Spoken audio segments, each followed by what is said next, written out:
Now we will be discussing about the goal seek method. So goal seek method, as you know, we know a goal, we have a goal. Now how to reach to that goal, that is the main concern about the goal seek method. Okay, so here we have taken two cases like principal, rate of interest and time is given.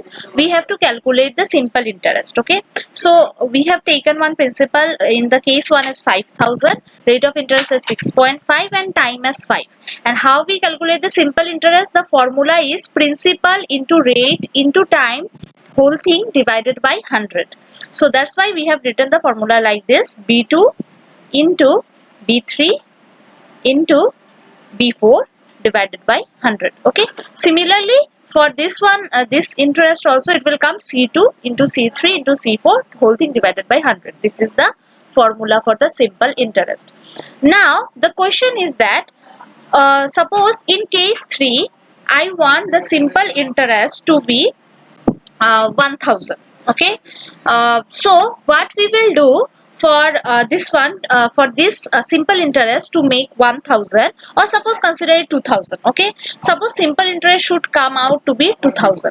So what, how we can reach to that our goal? This is our concern. Okay, now goal seek method has one thing, that you can set only one cell as you can change only one cell range. Okay, so if I set a goal here, then I cannot change all these three cell ranges. I can change only one cell range. Okay, so what we will do here, you copy the formula with the autofill method. Okay, so here this formula will be applied automatically, like D3 into D2 into D3 into D4 divided by 100. Okay, copy the formula just. Now in the case 3, what you will do, you assume a principal of your own and time of your own, and interest you calculate using goal seek. Or else you can take interest and time of your own, and principal you can use using goal seek. Just means what, two values you take of your own and one value you calculate using the goal seek.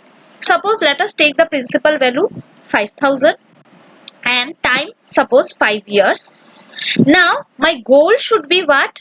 My goal should be that I want my simple interest to be, to come out as what, this one 2000. Okay, so what will be the value of this cell so that my simple interest come out to be 2000? I have taken the principal as 5000 and time as 5.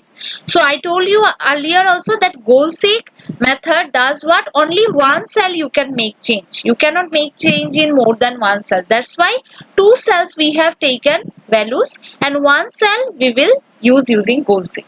So just click on this cell, the cell which is your target cell. This is my target cell. Now again go to data tab and under what if analysis go to goal seek.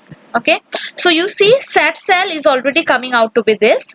Now value, here you enter 2000 because I want to set this value to 2000. Okay, now by changing which cell, by changing my rate of interest cell. So just click here and click on OK.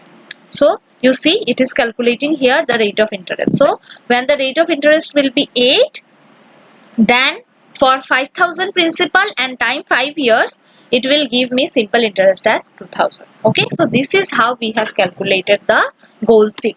So remember that if no value is given and you are asked to find out the goal seek, then assume two inputs are four. Here we have taken 3 input.